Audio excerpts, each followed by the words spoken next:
함께 나눌 말씀 로마서 16장 1절부터 16절의 말씀인데요.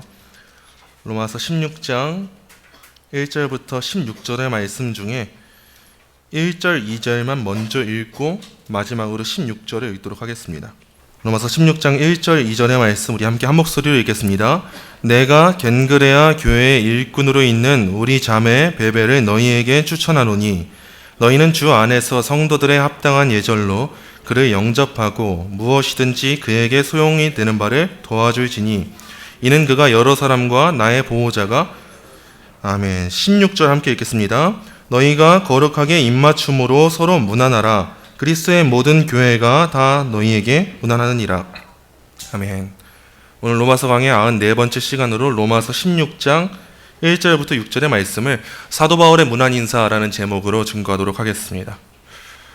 로마서의 마지막 16장은요, 베베에 대한 추천이 있고 그 다음에 바울의 동역자들에 대한 문안 인사, 그리고 속이는 자들을 조심할 것에 대한 권고, 축복 기도, 바울과 함께 있는 자들로부터의 문안 인사, 그리고 마지막 송영으로 이루어져 있습니다.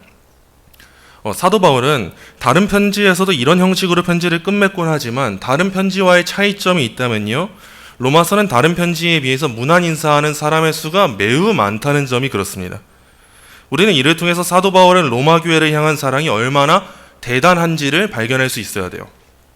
얼굴 한번 본 적 없는 이들의 이름을 나열하면서 한 사람 한 사람 그들을 문안하는 것은 사도 바울이 얼마나 사랑이 풍성한 사람인지를 우리가 발견할 수 있어야 되는 부분입니다. 그래서 사도 바울은 복음의 빚진 자, 은혜의 빚진 자이기도 한 동시에 사랑의 빚진 자로서 얼마나 큰 사랑을 품고 이 사랑을 지금 제시하고 증거하고 있는지 그 대목을 우리가 발견하는 거예요. 그리고 우린 이 사랑을 우리의 본으로 삼아야 하는 겁니다. 먼저 오늘의 본문 1절, 2절 우리 함께 읽겠습니다. 내가 겐그레아 교회의 일꾼으로 있는 우리 자매 베베를 너희에게 추천하노니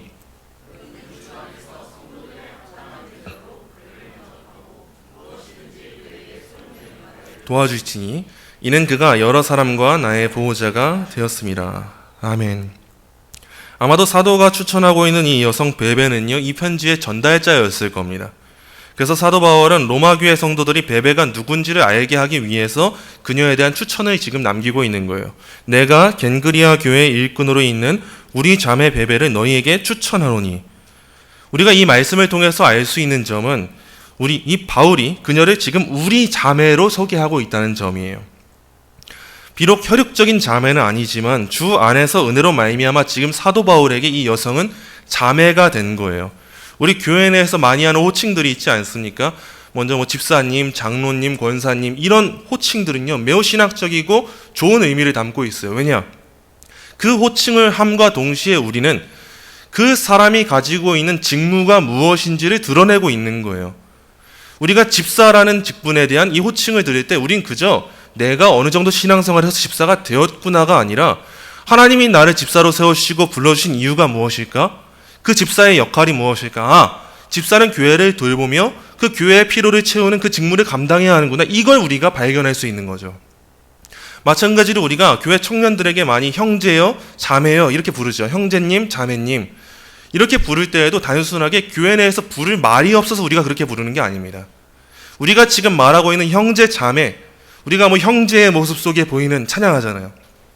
이 형제 자매의 의미는 단순하게 그 사람에 대한 부를 칭호가 없어서 호칭이 없어서 부르는 것이 아니라 우리가 주 안에서 하나가 되어서 한 몸이 되어서 한 가족이 되어서 제가 당신을 한 사람의 사랑하는 가족으로 대하고 있습니다. 우린 주 안에서 그런 가족이 되었고 공동체가 되었습니다. 라고 하는 이 신학적인 의미가 내포되어 있는 거예요. 지금 사도 바울은 지금 그런 자세로 베베라는 이 여성을 대하고 있는 겁니다. 우리가 또 하나 알 수 있는 사실은요, 이 베베라는 여성은 겐그리아 교회의 일꾼으로 있었다는 사실입니다. 겐그리아는 고린도에서 8마일, 우리말로 하자면 약 13km 거리에 있는 항구 도시였는데요. 베베는 그 교회의 평범한 성도가 아니라 열심으로 섬긴 성도였다고 합니다. 그래서 대부분 이 베베라는 여성을 겐그리아 교회의 여집사였다라고 간주하고 있어요. 아마도 이 베베라는 여성은요, 사회적으로 신분도 높고 재정적으로도 어느 정도 여유가 있는 사업을 하는 사람이 아니었을까 싶어요. 그래서 여러 사람들을 돌보아주고 이 사도 바울에게도 든든한 후원자가 되어서 물심양면으로 그의 사역을 돕던 여성이었다고 평가하고 있습니다. 그래서 사도 바울은 로마 교회 성도들을 향해서 베베를 추천하면서 이렇게 말하죠. 주 안에서 성도들의 합당한 예절로 그들을 영접하세요. 또한 그에게 수용이 되는 바를 도와주세요. 쉽게 말해서 든든한 후원자로서 섬기는 삶을 살아온 이 베베라는 여성에게 그녀를 환대하고 공동체원으로 받아들여서 그녀의 필요가 있다면 그 필요를 채워주라고 지금 권면하고 있는 거예요. 그게 성도다운 합당한 예절이라고 말합니다. 성도라면 그렇게 행동하는 그 자세를 지닐 수가 있어야 된다는 거예요. 구약 성경에 보면요, 이방인과 나그네에 대한 환대가 참 많이 나옵니다. 근데 그 이방인과 나그네에 대한 환대가 근거가 되는 그 이유가 무엇일까 했을 때 구약 성경은 항상 동일한 방식으로 그 근거를 제시해요. 그게 뭐냐? 하나님이 너희를 어떻게 받아주셨는지를 보라라는 거예요. 너희 이스라엘 민족들아, 너희는 애굽에서 종되었지만 그 종되었음에도 불구하고 하나님의 받아주심을 경험하지 않았느냐? 내가 너희를 구원하지 않았느냐? 그렇다면 이제 너희는 똑같이 그 은혜를 받은 사람답게 은혜로 말미암은 삶을 살아라가 하나님이 항상 주시는 말씀들의 그 권면의 전제입니다. 그래서 십계명도 보면 하나님 사랑, 이웃 사랑이죠, 순서가. 하나님 사랑을 받은 사람들이 이웃 사랑을 나갈 수 있는 거예요. 마찬가지로 교회 공동체가 그런 겁니다. 우리가 성도에 합당한 예절을 가진 게 무엇인가 했을 때 우리가 교회 공동체원으로 하나를 받아들여졌잖아요. 이 은혜를 경험한 사람들이 우리가 되었다면 이젠 우리 또한 받아주는 사람이 되고 필요를 채워주는 사람이 되어야 한다는 겁니다. 이어지는 3절부터 5절 보겠습니다. 3절부터 5절 함께 읽습니다. 너희는 그리스도 예수 안에서 나의 동역자들인 브리스가와 아굴라에게 문안하라. 그들은 내 목숨을 위하여 자기들의 목까지도 내놓았나니 나뿐 아니라 이방인의 모든 교회도 그들에게 감사하느니라. 또 저의 집에 있는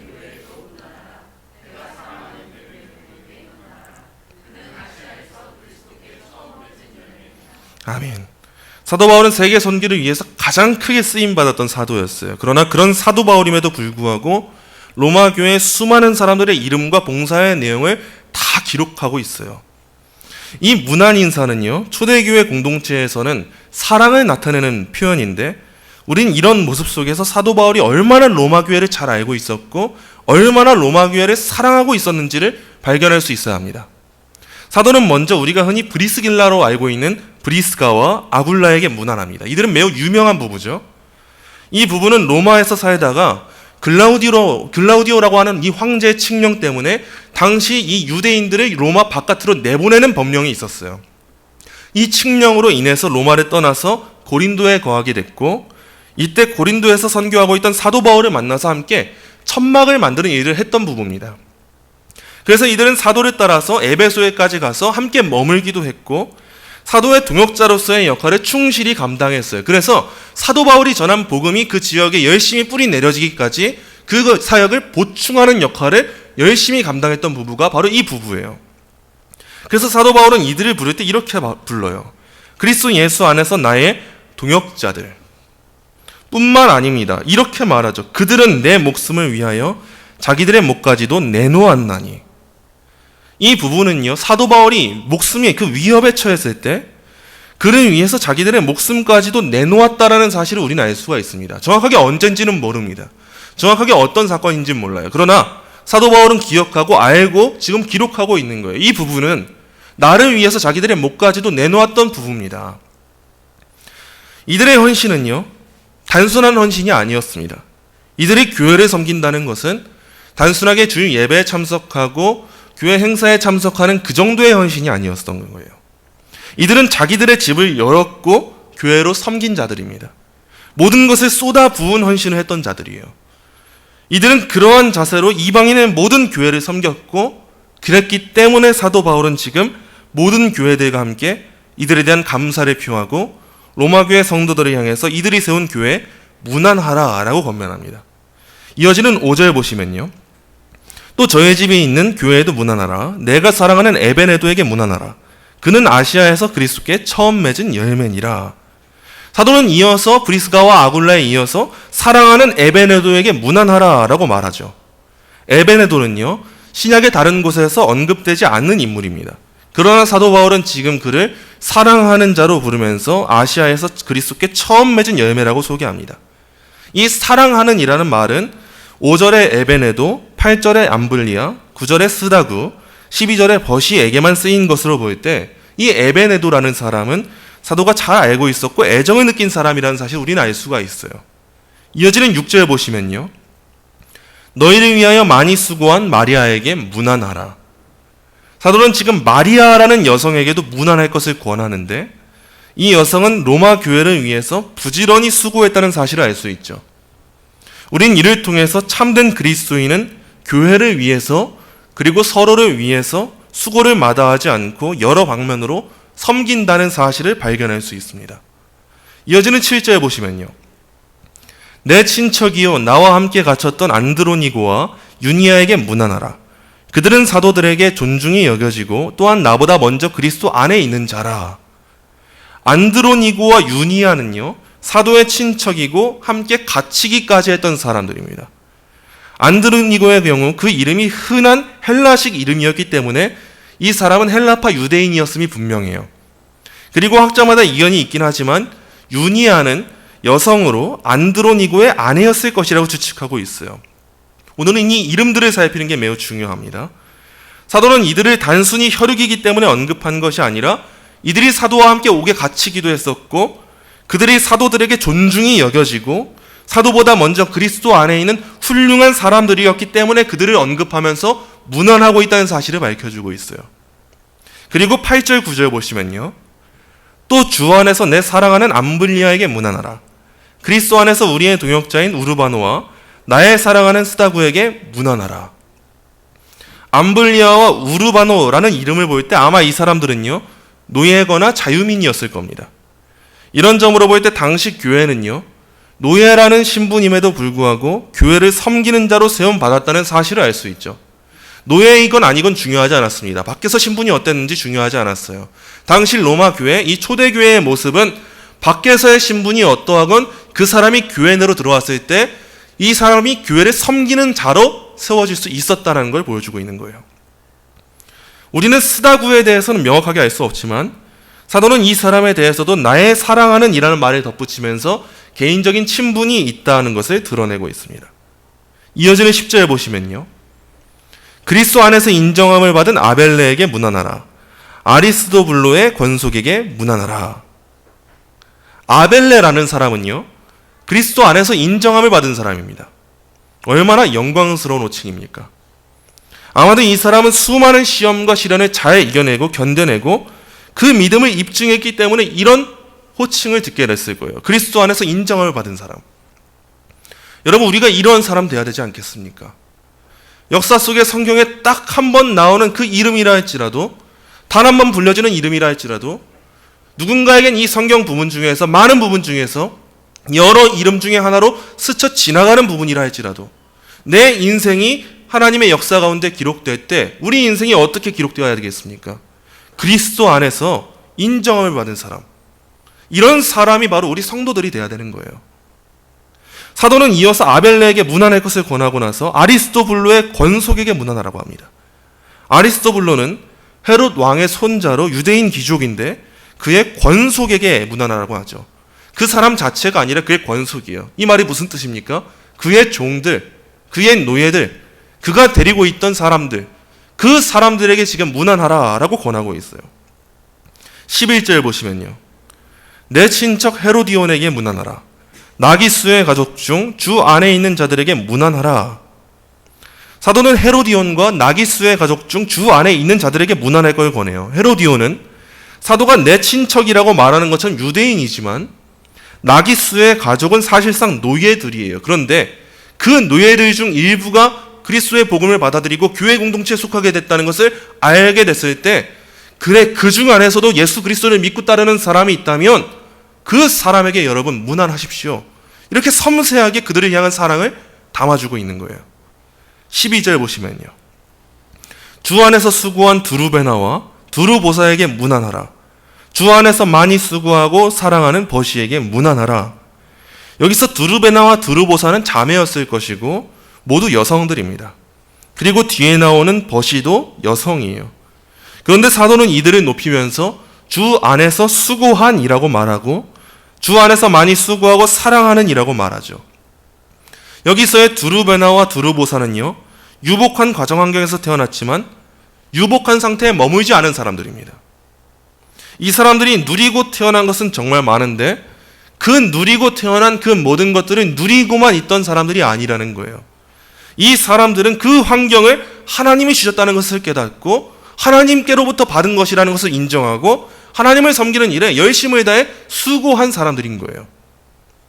그리고 이 수고보다도 더 많이 수고한 사람이 버시였을 것인데 이 버시의 수고는 흥미롭게도 원어 성경을 보면요, 과거 시제로 기록되어 있어요. 그래서 많은 주석가들은 이 버시의 수고를 이미 많이 수고한 고령의 여인이었을 것이다 라고 해석하고 있습니다. 13절을 보시면요, 주 안에서 택하심을 입은 루포와 그의 어머니에게 문안하라. 그의 어머니는 곧 내 어머니니라. 사도는 이어서 루포와 그의 어머니에게 문안해요. 루포는 아마도요, 구레네 사람 시몬의 아들이었을 것인데 주 안에서 택하심을 입은 사람이었습니다. 그리고 그의 어머니는 사도의 어머니와 같았다고 해요. 마치 베베를 자매라고 부르는 것처럼 루포는 그 루포의 어머니를 사도 바울은 지금 어머니 같이 여기고 있고 그 자기를 어머니처럼 여겨주던 그 루포의 그 사랑과 그 품 안에 감사하면서 그것을 회상하면서 지금 문안하고 있는 거예요.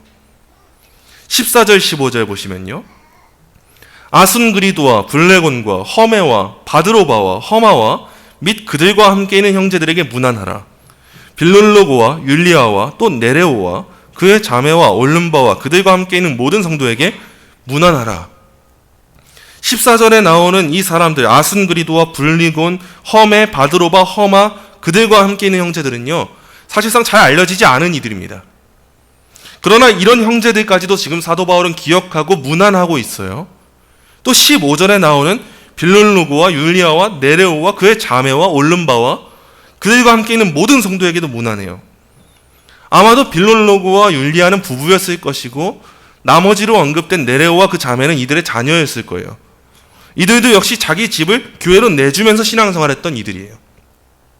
사도는 그 올름바와 함께 그 가정교회 구성원으로 이루어진 성도들에게 사랑으로 문안합니다. 그리고 이 문안을 이제 이렇게 마무리 짓는 거예요. 본문 16절 우리 다시 한번 한 목소리로 읽겠습니다. 너희가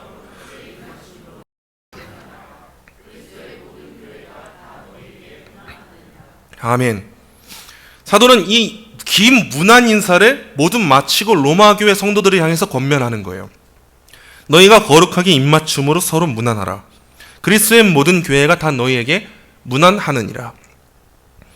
초대교회 성도들에게 있어서 거룩한 입맞춤은 애정의 표현이었고 공동체로서의 애정을 보여주는 수단이었습니다. 그런데요, 이 거룩한 입맞춤이란 이 입맞춤이요, 쉽게 생각해도 서로 친밀하지 않은 사람들에게 가능하겠습니까? 그렇지 않습니다. 이 문화가 익숙한 당시 배경이었다 할지라도 이 거룩한 입맞춤이라는 이 상호의 애정을 나누는 이 수단은요, 친밀한 관계가 아니면 쉽지 않아요. 친밀한 가족과 같은 이들에게서만 가능한 일들이 이 거룩한 입맞춤입니다. 사도는 지금 로마 교회를 향해서 그 일을 하라고 말하고 있어요. 단순하게 여러분 서로 입맞추세요. 여러분 서로 인사하세요. 만나면 안녕하세요. 반갑습니다. 이런 인사와 교제 좀 나누세요. 이 말을 하고 있는 게 아니라는 거예요. 여러분 로마교회 성도 여러분, 여러분은 이제 우리 그리스도 안에서의 하나님이 무엇인지를 아는 사람들입니다. 우리가 그리스도 안에서의 몸된 교회가 되었음이 무엇인지를 아는 사람들이에요. 제가 베베를 대하는 것처럼 여러분은 서로가 함께 주 안에서 가족이 되어서 형제 자매가 되었음을 아는 사람들입니다. 여러분, 저는 여러분을 사랑하고 있어요. 우리는 이런 사랑하는 공동체예요. 여러분, 저는 루포의 어머니를 제 어머니라고 여기고 있는 것처럼 여러분도 서로가 서로를 바라볼 때 가족처럼 보면서 그 친밀함을 유지하면서 이제 서로 그 친밀함 가운데 거룩한 입맞춤을 하셔야 합니다. 그것이 바로 교회 공동체입니다. 지금 이 말을 전해주고 있는 거예요. 그러므로 이와 같은 문화는요, 단순한 안부 인사가 아닙니다. 의미 없이 그저 많은 사람의 이름을 기록한 게 아니에요. 사도 바울이 오늘의 본문을 기록하면서 가장 많이 사용하는 용어가 뭡니까? 주 안에서예요. 그리스도 예수 안에서예요. 사랑하는 이에요. 우리 성도들의 문화는요, 우리가 주 안에서 하나 되었음을 깨닫고 서로를 향한 사랑 가운데 행하는 존경과 존중의 표시인 겁니다. 그저 주일만 됐을 때 반갑습니다, 잘 오셨습니다, 축복합니다, 겉으로만 나누는 그런 인사가 아니라 진심으로 사랑하는 가족을 대하는 마음으로 주 안에서 나누는 존중과 애정의 표시가 지금 사도 바울이 권면하고 있는 이 문안의 의미인 겁니다. 우리가 이렇게 서로가 서로를 공동체로서 이야기할 때 우리는 우리 교회를 넘어서서 그리스도의 모든 교회까지도 한 몸을 이루고 있구나. 우리 교회만 한 몸이 아니라 우리 교회를 넘어선 그리스도의 몸된 모든 교회가 하나를 이루고 있구나. 우린 그렇게 서로가 서로를 문안하고 서로를 위해 기도하고 동역해야 하는구나. 이 넓은 선교적 사명까지도 품을 수 있게 되는 겁니다. 사도는 지금 그 문안을 전해주고 있는 것이죠. 말씀했습니다. 사랑하는 성도 여러분, 우리는 오늘의 말씀을 통해서 교회라는 공동체가 어떤 공동체인지를 발견해야 합니다. 우리는 아무렇지 않게 다양한 사람들의 이름을 흘려보았을지 모르지만 로마서를 깊이 연구하는 학자들에게는요, 사도가 문안한 이들의 이 목록은 마치 노다지와 같다고 합니다. 이름이라고 하는 것은 당시 사회 가운데 그 사람의 신분과 성별을 보여주지 않습니까? 우린 이를 통해서 초대 교회를 구성하고 있는 성도들이 어떤 이들인지를 발견할 수 있는 거예요. 사도 바울이 이 문안한 이들의 목록을 종합해 볼 때 우리는 다음과 같은 사실을 발견할 수 있어요. 첫째, 교회는 출신에 매이지 않습니다. 본문에 기록된 이름을 살펴보면요, 누구는 헬라식 이름이고 누구는 라틴식, 누구는 로마식 이름을 사용해요. 이를 통해서 우리는 교회라는 공동체가 유대인이냐 이방인이냐와 같은 출신의 이유로 속할 수도 있고 속하지 못할 수도 있는 공동체가 아니라는 사실을 발견하게 됩니다. 오히려 이 이름들을 자세하게 살펴보면요, 이방인들의 이름이 더 많습니다. 교회는 그런 곳입니다. 하나님께서 이방인으로 유대인을 부끄럽게 하시잖아요. 유대인들을 이방인을 무시하고 차별하지만 복음은 그들을 차별하지 않았어요. 그런 곳이 교회라는 사실을 우리는 본문에서 발견할 수 있습니다. 둘째, 교회는 신분에 매이지 않습니다. 사도와 같은 훌륭한 사람이 일정한 분량을 할애하면서 문안 인사를 한다면 사회적 신분에 있어서도 대단한 사람들을 짚고 넘어가야 하는 것이 우리 상식이지 않습니까? 그래서 우리의 행사들을 볼 때 내빈 축사하면 다 어떤 사람들입니까? 그 지역에서 한 자리 꿰차고 있다는 사람들, 사회적 신분이 높은 사람들, 그 사람들이 내빈 축사의 자리에 오르고 있잖아요. 근데 사도 바울이라고 하면 이 사도들 중에서도 가장 제일 되는 사도라고 할 수 있을 텐데, 그 사도가 로마서를 기록하고 있으면서 많은 사람들의 이름을 언급하고 문안하고 있는데 그들의 이름은 다양한 신분을 담고 있어요. 사도가 지금 문안 인사를 하는 것은요, 사랑으로 문안하는 이유도 있겠지만 지금껏 사도 바울이 전한 복음을 이렇게 훌륭한 사람들도 따르고 있다는 점을 보여주는 증거이기도 하잖아요. 아, 이 사람도 이 복음을 따르고 있구나. 지금 사도 바울이라고 하는 사람이 특이한 복음을 가지고 온 것이 아니라 저 훌륭한 사람도 따르고 있고 저 훌륭한 사람도 따르고 있는 그 복음을 전하고 있는 거구나. 로마 교회 성도들에게 발견하게 하기 위한 목적도 담겨 있는 게 이 문안 인사예요. 그런데 사도 바울이 문안하는 이들은요, 대부분 당시 사회적 신분으로 볼 때 가난하고 하찮은 노예와 자유민이었고 그들의 자손이었습니다.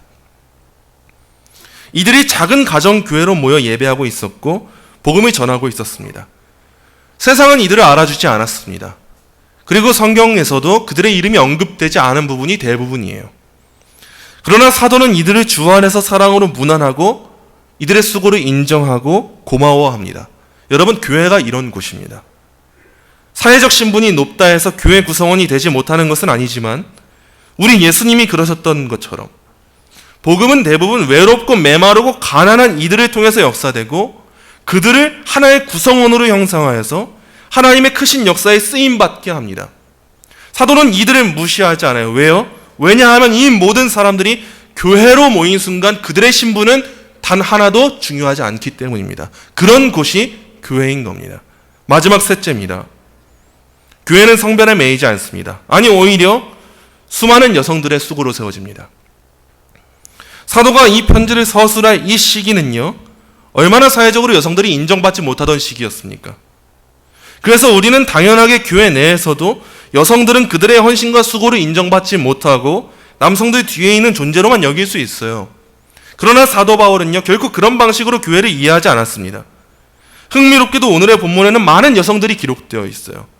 심지어 브리스가는 아굴라 앞에 먼저 기록되고 있습니다. 우린 이를 통해서 교회 내에서의 여성들의 섬김과 헌신이 얼마나 귀중하고 막중한지를 발견할 수 있는 거예요. 그래서 한 역사가는요, 참된 기독교가 일어난 곳마다 초기에 자발적으로 그것을 반가이 받아들인 사람들은 여성이었다라고 말했습니다. 우리 교회도 그렇잖아요. 복음을 먼저 받아들인 이들이 누굽니까? 대부분 우리 교회가 그래요. 여성들입니다. 성경에서도 복음을 받아들이고 귀하게 헌신하게 된 대부분의 이들이 누구였습니까? 그들은 아내였고 어머니였고 과부였습니다. 즉 여성이었어요. 우리는 오늘의 본문에 나오는 여성들이 어떤 일을 했는지 정확하게 알 수는 없어요. 그러나 하나 분명한 사실이 있다면 이러한 여성들의 수고와 헌신은 초대 교회를 형성하는 데 있어서 매우 중요했다는 점이에요. 세상은 그들을 인정하지 않지만 세상이 인정하지 않는 그들로 인해서 교회가 세워지고 교회가 더 굳건하게 자리 잡을 수 있었다는 겁니다. 여러분, 교회는 이런 곳입니다. 서로의 출신도요, 서로의 신분도요, 서로의 성별도요, 모두 다르지만 주 안에서 하나 되었기 때문에 사도 바울이 그러했던 것처럼 서로 무난하고 사랑으로 열심히 섬기고 열심으로 수고할 수 있는 공동체, 그것이 교회입니다. 그것이 세상과 구별된 교회의 특수성이에요. 그러므로 사랑하는 성도 여러분, 서로 사랑으로 무난하십시오. 그저 거칠애로 하는 그런 사랑 말고요, 진짜 내 형제 자매를 대하는 것과 같은 그 사랑, 내가 그리스도 예수께 받은 그 사랑으로 서로를 바라볼 수 있는 그 시선을 가지셔야 합니다. 내가 그리스도 안에서 형제 자매로 받아들였자는 그 인식을 가지고 서로를 이해하고 바라볼 때 거룩한 입맞춤으로 서로를 사랑하면서 섬길 수 있게 됩니다. 그리고 이 공동체를 더 하나 되게 하십시오. 내가 주 안에서 하나 되었다면 이 공동체 또한 주 안에서 하나 되게 하는 것이 바로 우리의 사명입니다.